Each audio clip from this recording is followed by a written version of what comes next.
Hi, this is Sergeant Betsy Brantner-Smith, and this is the NPA Report.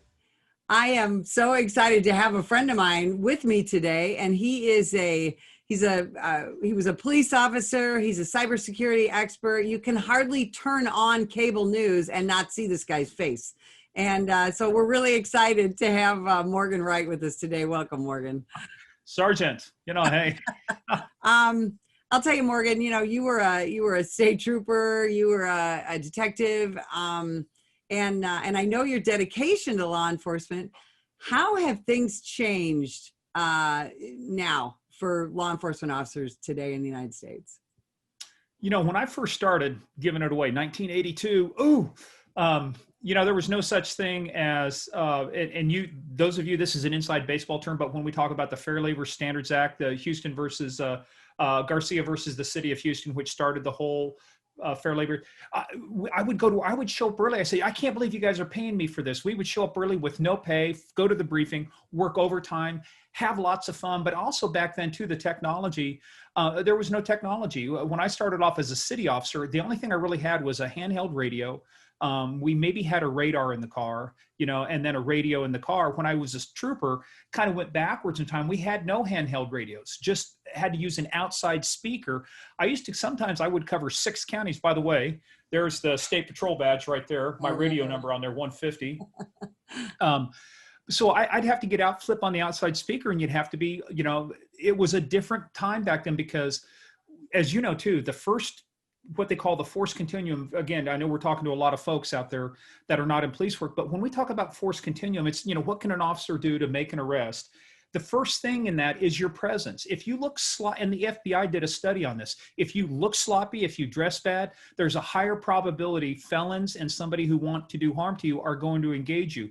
That's why the State Patrol invested in great uniforms. You had to look good.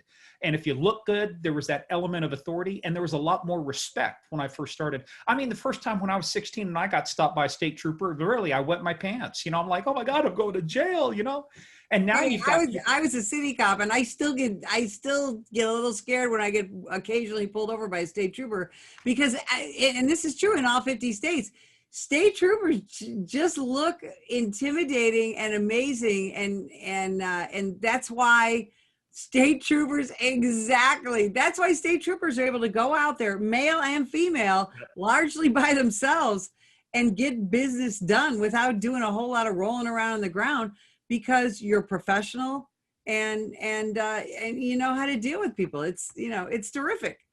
Yeah, and sometimes I remember my first stolen car, my closest backup was 45 minutes away. Finally, I said, just get out of the car, lay on the ground, don't do anything stupid, And so it was a different time. And when I look at, I think there's been some good things because we were talking a little bit beforehand, but I did some work when I moved out here to Virginia. I'm in Northern Virginia now, just about 35 miles north and west of DC.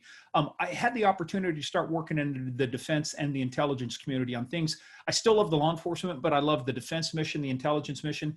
And I was in Colombia, working on Plan Colombia. And you just saw what they were struggling with down there. The stuff they'd gone through. By the way, a good friend of mine, we're actually working on a podcast, but if you've ever seen Narcos on Netflix, the 2 guys that brought down Pablo Escobar, Steve Murphy and Javier Pena, Steve Murphy's my neighbor. He's my buddy. So we actually are working on some stuff. But when you look at what little they had to work with and the things we had to do, it was a different time back then. I think a different respect for people. Now, we've gotten new technology. We've gotten a lot of things that have helped law enforcement. Look, you look at things like what they call the Combined DNA Information System, CODIS. DNA has helped solve a lot of cold cases. I've got a box behind me right here. I'm working on 3 cold case homicides right now. We put together what we call the Center for Cold Case Analysis with the Virginia Association of Chiefs of Police. But DNA, my goodness, you think about what you couldn't do with DNA just even 5 years ago, fingerprints, ballistics. So the technology has gone a long way. But I think what has changed, Betsy, is in society's attitude towards police as the amount of professionalism has gone up and the things we have to do. It seems like over time, the respect for law enforcement has gone down. I could not fathom in my day, being a college student, being in a cop's face, sticking my finger, yelling at him, screaming at him, throwing stuff at him. That's just anathema to me. That was just, I couldn't even conceive it. And now it's like commonplace. You turn on the news. And so, I tell you what, for those folks to do what they do today, the men and women out there right now, I guarantee you, I salute you, to have the restraint to stand there and take that kind of verbal abuse. Society has really changed. And that's one of the things that concern me is I've been in many countries. I've worked in Pakistan with the Islamabad Capital Territory Police who protect President Musharraf and were fighting the Taliban. And, and the challenges they had, the Turkish National Police, just all over the world. And I look at this and I go, what has happened to the respect for the rule of law, for law enforcement? Now, let me caveat that by saying, are police perfect? Absolutely not. But are preachers perfect? Absolutely not. Are teachers perfect? You can't turn on the TV, it seems like, without finding a teacher who had an affair with the student. Does that mean all teachers are bad? No. We've got to stop this entire generalization that says, because one person might not be good, then they're all bad. That is wrong. And so I think we've gotten away from that instead of going back and saying, hey, look, the vast majority are good. They do it for the right reasons. Instead, we've allowed the media and social media to create this narrative is that there's these kind of things going on, and it's really not. I mean, if you believed everything the media said, nobody would believe, they till this day, nobody believes we landed on the moon. There's a lot of people out there that don't think we ever landed on the moon. Congrats to the 50,000 people who kept it secret for 40 years, Have you ever seen law enforcement so politicized? I mean, you're in that bubble of Washington, D.C. Yep. a lot, and you have worked in politics a little bit and as an advisor. Have you ever seen us so politicized? In 2012, I was the senior law enforcement advisor for the Republican National Convention. And a lot of people think because you do that, well, then you're a nasty conservative or nasty Republican, not realizing at the same time our tactics and tools and the things we were doing were then used at the 2012 Democratic National Convention. This is about protecting people, right? It's not about an ideology. Most police officers that I've run into, they stay above the fray of the politics because they're still there. It's about the badge. It's about the mission. And you're right. I mean, I've done a lot of stuff with a lot of national news networks. I've actually been in the green room watching discussions happen. I've been there to see Hillary Clinton, to Ben Carson, to the president, to all of these folks there. And it's amazing what people think they know versus what's actually happening. The media has really changed how we view things. This 24/7, social media, always on. It has really changed the construct of how we view the world. And so, yeah, I think it's gotten politicized way more than it needs to. It's done a disservice because at the end of the day, all of these folks who want to defund the police, and my brother-in-law is now the head chaplain for the St. Paul Police Department right next to Minneapolis. And when you hear him talk about the things they're doing to defend them there and to defend against this kind of thing, the same people who call for defund the police are the same ones calling the police saying, well, why is crime going up? Nobody loves the police, when they're behind them. They want the police behind somebody else. But I'll tell you what, who else are you going to call? Like, I think it was Charles Barkley said, who are you going to call? Ghostbusters when you dial 911? Exactly. And the people who need the police the most are the people who don't have access to their own legal firearms and training, and they live in, urban areas and things. And that's it. You were from Illinois. You go back and ask the people in Chicago, do they want to get rid of the police and their projects and their neighborhoods resounding? No. They love them. Police. Yes. Who else is going to protect them? Exactly. The people and there's been recent Gallup polling, Rasmussen polling that says the people in these urban centers say, don't defund our cops. In fact, we need more cops. Yep. So yeah. Here's a little known fact. A lot of people don't realize between 9/11 and now, I ask people a lot of time, do you think New York City has more police officers today or more police officers on 9/11? They actually had more police officers on 9/11. They have lost 8,000 to 10,000 officers in their force, I think. There are fewer officers protecting New York. There are fewer officers protecting Los Angeles. We have now gone from, this many cops protecting this much area to this many cops. And then people say, if you don't defund the police, you know what you need to do? Reprioritize what you want the police to focus on. They can't be social workers, psychological counselors, and do all of these other things. If the primary protection is the primary purpose is the protection of life and property, let's get back to the original mission. Let's go back to Sir Robert Peel, the Peelian principles of policing. The police are the public and the public are the police. The police being the only members of society paid to give full time and attention to duties which are otherwise incumbent upon everybody, which means everybody has a role in this. The police are the only ones paid to give full time and attention. Guys, we're all on the same team. Well, and I don't think you get an argument from a single cop in this country if you told them, hey, you're never going to have to go to another suicide call. You're never going to have to go to another mental health call. You know, bring on the uniformed mental health workers. But the problem is, I think, is that sounds like a good idea, but then people realize how expensive that is. And most jurisdictions don't want to pay for it. Well, look, not only is it expensive, how many calls about mental illness or somebody who was mentally ill or causing problems, were they armed? Did they have a knife? Were they on PCP? Were they on meth? Were they in such a state that you needed a taser, you needed handcuffs, you needed mace, you needed a baton? Are we really, are we going to equip every single social worker that goes out to handle mental health calls with that? Look, this whole mental health system actually is a huge issue for law enforcement because it's dramatically changed, what they focus on. But, if anybody believes that you can simply take away and put these folks responding to those kind of calls, and it's already happened. The first time people get assaulted, they get hurt, they get killed. And you're going to say, well, they need to be armed. Well, then the minute they're armed, we're back to the police again. They're cops. Yeah, they're cops. We're going to give them tools and weapons and special training and have them respond. Those are called police officers. Yep. Morgan, because you are, you're a tech guy, boy. You're a computer expert, cybersecurity expert. One of the things we're seeing now with all the protests and everything is the doxing of police officers and now their families. Can you talk about that a little bit? Sure. So let's level set real quick. What does doxing mean? Yeah, people spell it different ways with 1X or 2Xs. But back in the 90s, it used to mean hackers would do what they called drop docs, DOX.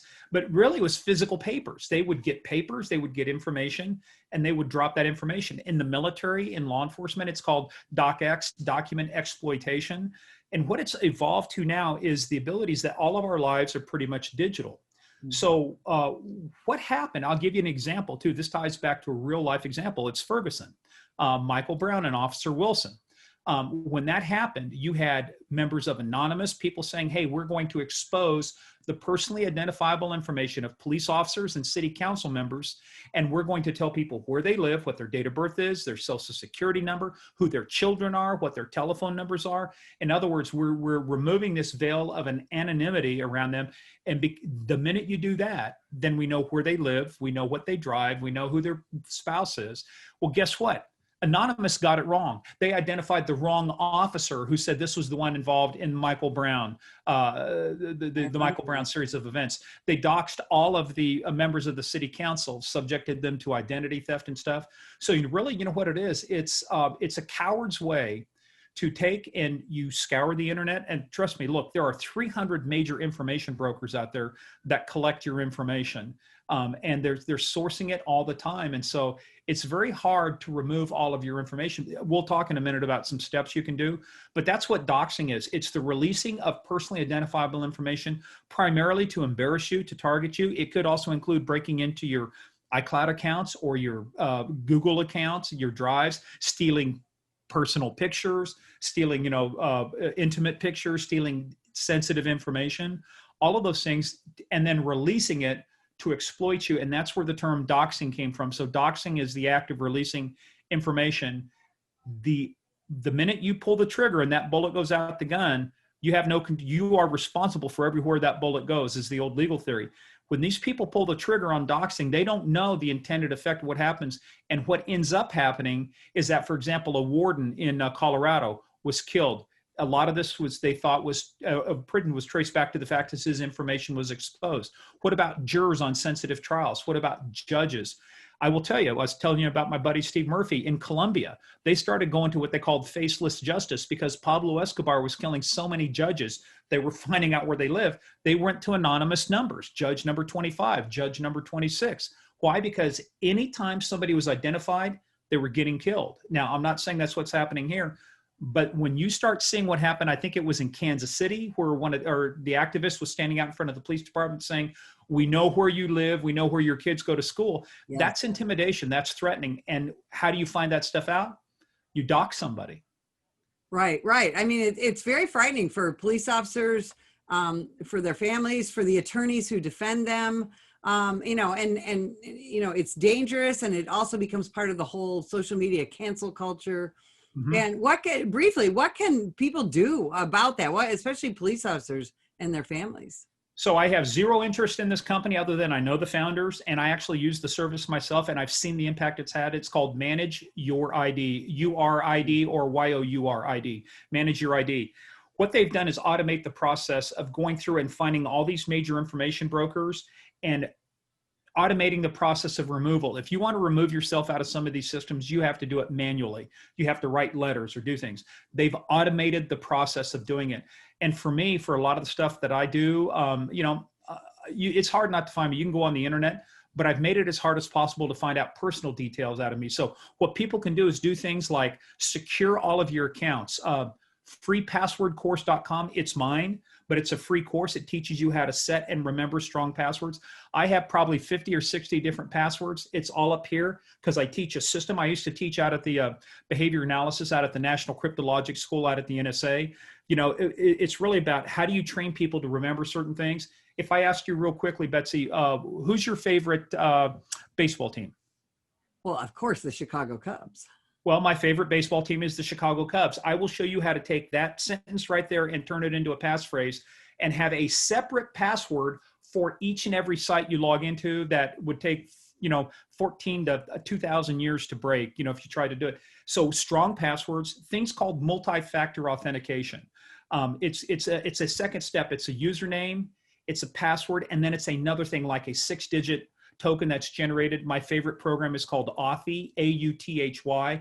You might get things like with PayPal that they'll send you a text. If you ever got a text and they send you that's called 2-step verification, but you need a third step to secure your accounts. John Podesta, during the 2016 presidential campaign, his account got hacked because he clicked on a phishing email that he shouldn't have. The Russians were able to get into his account. Why? Because he didn't have 2-factor authentication and steal all of the information. So that's where a lot of the DNC hack came from. You just got to protect yourself online, encrypt everything. Your wireless network at home should be encrypted. Your data on your iPhone or Android should be encrypted. And if you are in public safety, it is a good habit to really put your social media profiles on private. You don't want to be exposing information that people can get clues from, like, hey, we were just at the city park because it's only a block from our house. Well, everybody knows this city park. Now they know where you live. You've just got to start thinking, look, in this day and age, it used to be that, Betsy, you know, when you and I were on the road, if you wanted to stalk somebody, you had to be on their property. Yeah. You know, we could find footprints. Now I can stalk you, never leave my house. And if you click on a piece of malware, I can get it onto your phone and I can track what you're doing, saying, talking, texting. It's mind-boggling. But if we just do basic steps, don't fall for phishing emails, don't fall for spear phishing is when I directly target you, like, hey, Betsy, here's something you might like, versus Dear Bank of America customer, click here. That's a phishing email. But spear phishing is, it looks like it's targeted toward you. A lot of these come in PDF files, document files. So don't click on stuff from people, you know. Look, folks, I will tell you right now, not a single person I know has ever become a millionaire by clicking on a link from a Nigerian prince. Not a single person I know. Oh, man, that was my retirement plan. Well, yeah, you should let Dave know that. He needs to get busy, man. Start clicking on those emails. Right. And that's the thing, is we want, you know, everyone, and especially police officers, to be careful so that you don't end up with protesters or whatever at your front door. And this is what our cops are dealing with now, is dealing with, you know, the rioters, the protests. Morgan, is Antifa really just an idea? You know, my favorite saying when I'm on some of the shows is, look, I do ones and zeros, not R's and D's. But since this is not a political issue, I am going to weigh in heavily here. No, Antifa is not an idea. An idea is, I would think it was Voltaire or whoever says, there's nothing, no, Hugo, Victor Hugo said, there's nothing more powerful than an idea whose time has come. This is not an idea. This is people who organize around a common belief that say, we're going to take action based upon our common belief. It is not an idea. Look, I've been in the countries and worked with the people who have fought people who had, quote, similar ideas. They were called ISIS. They were called the Taliban. They were called the cartel, the Cali cartel, the Medellin cartel. These folks, a cartel is also an idea. Hey, let's all come together. We'll kill a lot of people. We'll make a lot of money. That's an idea. No. Once you get past just the talk stage and you now actually organize, it doesn't have to be that, hey, we're all going to have the same email address, and it's not like we're all working for the same company, right? But if we all act in concert with it, we all believe in the same philosophy, and we all tend to act the same way. In other words, if one group of Antifa hates cops, I can guarantee you all groups of Antifa hate cops. That's not just an idea. That is actually, Joseph Stalin was a master at manipulating people, and he went beyond an idea. If you could get people to take action on the idea and start incorporating it into their beliefs, you've moved from an idea. They've now become ideologues. Now they've become people who are committed to a cause. And these folks, don't make no mistake, they are committed to a cause of anti-fascist behavior. They want to disrupt the United States. They want to, if you look at Clara Piven, if you look at Saul Alinsky's Rules for Radicals, these are right out of the playbook of things that they do. And the more that you can tax law enforcement and keep them busy doing these things, then you drain resources, you create this kind of change. But I will tell you this, if you want to see what life is like in a third world, I can give you the names of countries you can go visit and see what it's like when there's no law enforcement, when there's little infrastructure, when the radicals have been allowed to take over. And we call those third world countries. Other people refer to them as peepholes, and I can't say, I don't know if I could, but I'm not going to anyway. But, but I'm telling you, if you want to go around the world and see, there are plenty of places you can go. I am not going to allow America to get into that aspect. So at some point, the good people, bad men, what's that old saying is that, I'm thinking too fast here for my own good, right? But it's like, rough men stand ready Yes. to do violence. People sleep peaceably because rough men and women stand ready to do violence on your behalf. Look, you cannot allow the bad ideas to perpetrate.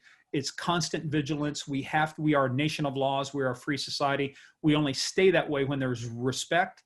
If you don't like the law, elect people, change the law. But until then, you don't get to freelance and decide, how about if the cops one day just say, we're not going to enforce murder. Just go out and kill anybody you want. We've decided we are no longer going to follow the law. We're going to freelance. How long would you guys put up with that when they were robbing your store and shooting your neighbors? You can't allow this freelancing to go on. Well, and that's one of the things that we're trying to do at the National Police Association is support those in law enforcement and let people know how our system works and what they can do to help us. Morgan, we can't thank you enough. And if you would like more information about the National Police Association, visit us at nationalpolice.org.